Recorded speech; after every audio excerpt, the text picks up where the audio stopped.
I've been digging into the Mustang GTD for a while now, mostly because every time someone mentions it in a group chat or forum, the conversation splits between, finally, Ford built a real supercar killer, and, why spend that much when you could get a Corvette ZR1 or a GT3 RS? As we're looking toward 2027 models, the GTD is still the halo car in the lineup, even if production started rolling out in late 25/early 26. It's not a refreshed regular Mustang. It's this separate, limited-run beast that's basically Ford saying, we can play in the European track weapon sandbox too. The whole thing starts with that supercharged 5.2-liter V8.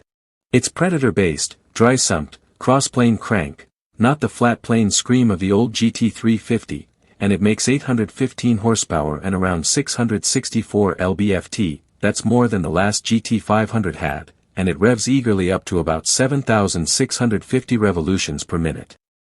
The sound is pure American muscle. Deep, loping at idle, then it turns into this angry roar when you push it. Paired with an 8-speed dual-clutch transaxle mounted at the rear, Tremec unit, similar to the Corvettes, it gives the car a near-ideal weight balance. That setup alone is wild for a Mustang. It's like they took the GT3 race car's DNA and made a street-legal version with way more power.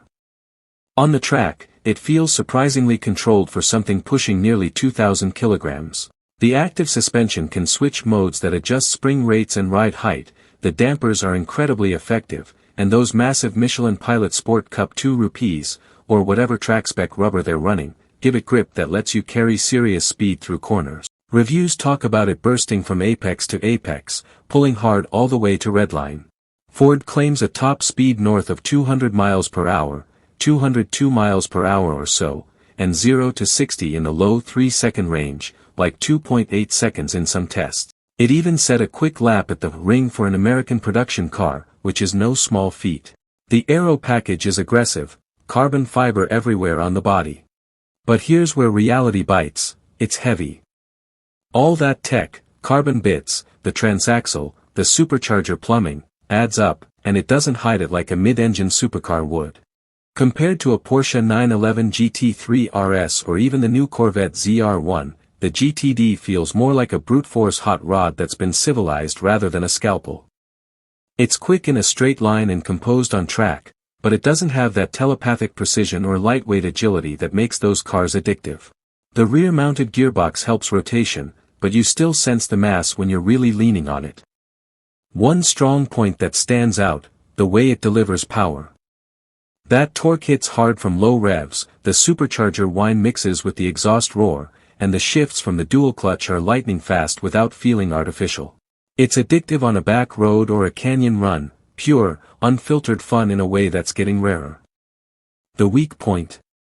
The price. It starts around $325,000 to $328,000, and with options, performance pack, liquid carbon edition, etc., you're easily north of $350,000 to $375,000. For that money, you're competing directly with cars that are lighter, more exotic, or just objectively faster in certain scenarios.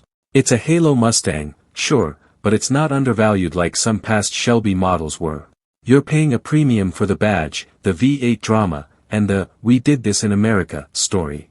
And one interesting detail that caught me off guard, despite all the race-inspired tech, the interior is still recognizably Mustang. You've got the big 12.4-inch digital cluster and 13.2-inch touchscreen, Apple CarPlay/Android Auto, but it's not stripped-out track special.